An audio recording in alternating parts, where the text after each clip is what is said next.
Hello दोस्तों, स्वागत है आपका आपके पसंदीदा यूट्यूब प्लेटफॉर्म नोट्सबुक आईएएस में। दोस्तों, आज हम लोग बात करने वाले हैं जो ग्लोबल शिपिंग टैक्स है उसके संदर्भ में। और ग्लोबल शिपिंग टैक्स एक प्रकार का कार्बन टैक्स है। जैसे पिछले क्लास में हम लोगों ने पढ़ा था कार्बन टैक्स के बारे में, ठीक वैसे ही उसी प्रकार का टैक्स है। कार्बन टैक्स से संबंधित सीबेम आया था, आपको याद होगा, कार्बन बॉर्डर एडजस्टमेंट मैकेनिज्म, जो यूरोपियन यूनियन के द्वारा लाया गया था।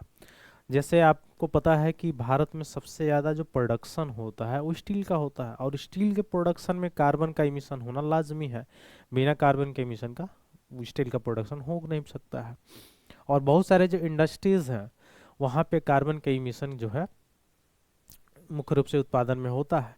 तो उस इमिशन को कम करने के लिए, कार्बन के उत्सर्जन को कम करने के लिए 1993 का जो पेरिस समझौता था, आईपीसीसी का जो पेरिस समझौता था, उसमें भी ये सारी चीज़ें की गई थी। अच्छा, आईपीसीसी का जो है गठन कैसे किया गया था, तो आपको पता होना चाहिए कि 1988 में किया गया था आईपीसीसी का गठन डब्ल्यूएमओ और मुख्य रूप से किसके द्वारा, यूएनईपी के द्वारा मिलकर किया गया था। ठीक है। अब यह कार्बन टैक्स है क्या? जैसे सीबीएम के द्वारा जो लगाया गया था कि अगर आपका उत्पाद, अगर प्रोडक्शन जिस वस्तु का हुआ है उस प्रोडक्शन करने में कार्बन का उत्सर्जन अगर हुआ है तो उस प्रोडक्ट पे क्या होगा, उस हिसाब से क्या लगाया जाएगा, टैक्स लगाया जाएगा, कर लगाया जाएगा। ठीक।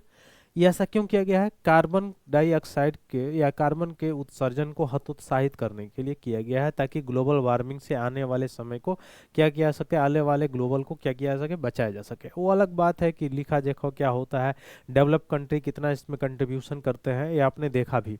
जैसे COP29 में भी आपने देखा होगा। ठीक है। जो 300 बिलियन की बात की जा रही थी, इवन एडप्शन के लिए, मिटिगेशन के लिए कितना समझौता हुआ। फिर इवन ट्रम्प साहब को ने देखा आपने कि उन्होंने तुरंत ही वहां से क्या किया, अपने आप को एग्जिट कर लिया। ठीक है। तो जितने भी डेवलप्ड कंट्री हैं वह आज औद्योगिक ईरा के समय में जो उत्सर्जन किए हैं, अब उत्सर्जन करके अपना तो डेवलपमेंट कर लिए हैं, लेकिन उन उत्सर्जन में विनाश तो सभी का हुआ है, पृथ्वी के पूरा ग्लोबल लेवल पे हुआ है। दूसरी चीज कि वह दूसरे जगह के प्राकृतिक संसाधनों का मिसयूज करके इमिशन किया है, जिससे जो अल्प विकसित या विकासशील देश हैं वहाँ पे प्राकृतिक संसाधन नष्ट हो गए, जिसके कारण वह अपनी क्षमता को उस तरह से रिवैम्प नहीं कर पा रहे हैं। तो उसके लिए उनको अपनी क्षमता को विकसित करने के लिए कोई फंड चाहिए भाई।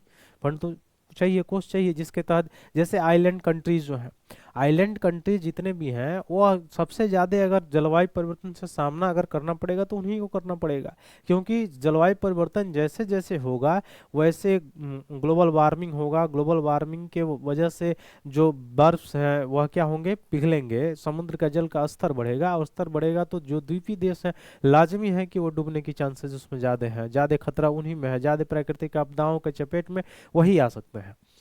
तो ये सारी चीज़ें हैं। तो उसी कार्बन जो इमिशन है उसको कम करने के लिए अभी 62 देश और इवन भारत ने भी मिलके एक पक्ष से एक रूप में इसको जो है समर्थन दिया है। ये लाया किसके द्वारा गया था? तो ये जो लाया गया है शिपिंग टैक्स, ये लाया गया है आईएमओ के द्वारा, इंटरनेशनल मेरीटाइम ऑर्गेनाइजेशन के द्वारा।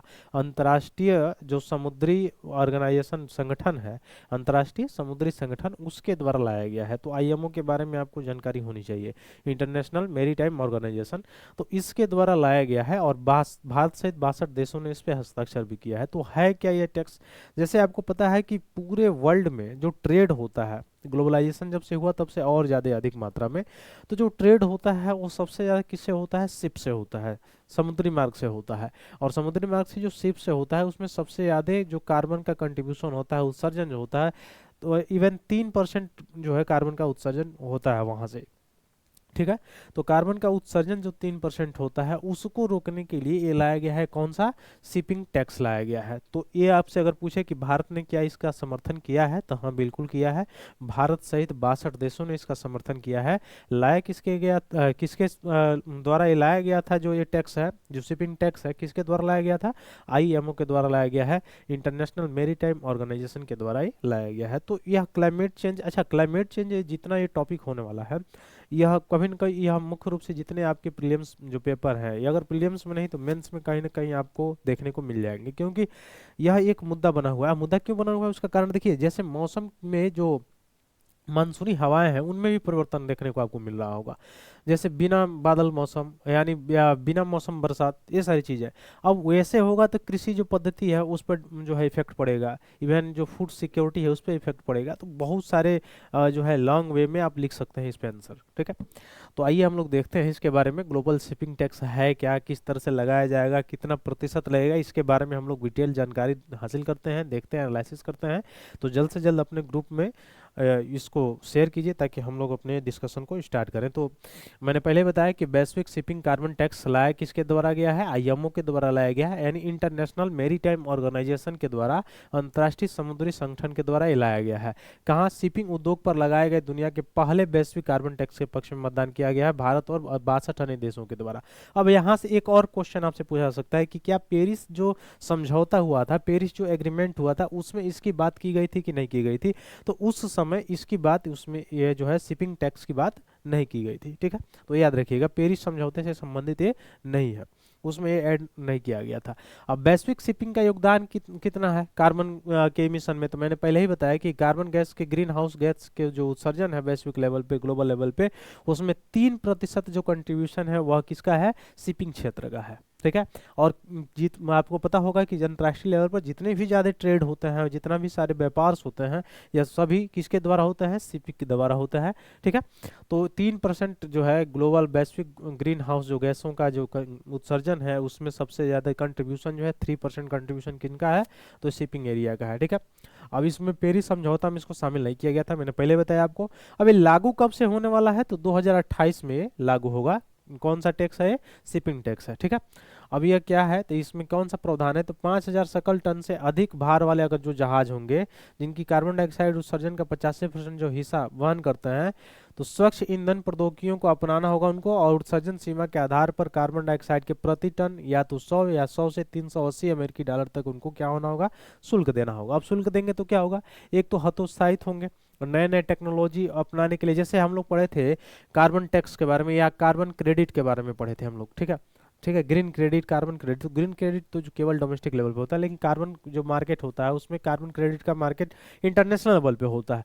ठीक वैसे इसमें क्या होगा, इसका यूज होने से क्या होगा, कार्बन के जो इमिशन होगा उसमें हतोत्साहित होगी और धीरे धीरे प्रौद्योगिकी अपनाने की ओर लोग जाएंगे, आगे की तरफ जाएंगे, और इससे जो फंड प्राप्त होगा वह मुख्य रूप से कार्बन मुक्त करने वाला या पुनर्निवेशित किया जाएगा, इसलिए इसको प्रयोग भी किया जाएगा, ठीक है। अब शिपिंग उद्योग के बारे में थोड़ा सा देखें हम लोग भारत के संदर्भ में, तो भारत 2047 तक दुनिया के टॉप 5 जहाज निर्माण देशों में शामिल होने की ओर अग्रसर की ओर है, ठीक है। आप लोग बताएंगे कमेंट बॉक्स में कि भारत में इस समय कितना पतन है, ठीक है। पतन के बारे में अपने आप लोग बताएंगे कमेंट में, ठीक। 2023 तक भारत का बेड़ा 1530 जहाजों तक बढ़ गया, जो जहाज रिसाइकलिंग में विश्व स्तर पर तीसरे स्थान पे था। प्रमुख बंदरगाहों में कार्गो क्षमता में 2014-15 में 871.52 मिलियन टन से बढ़कर 87%, यानी 2023-24 में 1629.86 मिलियन टन कर दिया गया। तो अंक आपको याद नहीं रखना है, अगर यूपीएससी की दृष्टि से अगर आप पेपर देने जाएंगे तो केवल परसेंटेज मोटा मोटी याद रखना है कि इसमें कार्गो में 87% क्षमता इसकी बढ़ गई है भारत की, ठीक है। तो याद रखेंगे। तो ये सारी चीज़ें जानकारी थी। तो ये कौन सा टैक्स था आप याद रखेंगे, शिपिंग टैक्स था, किस पे लगने वाला है, पेरिस समझौता में क्या था क्या नहीं था, ये सारी चीज़ें आपको याद रखनी है। 2028 से लागू होने वाला है, भारत सहित 62 देशों ने हस्ताक्षर किया है, आईएमओ के द्वारा ये लाया गया है, ठीक है।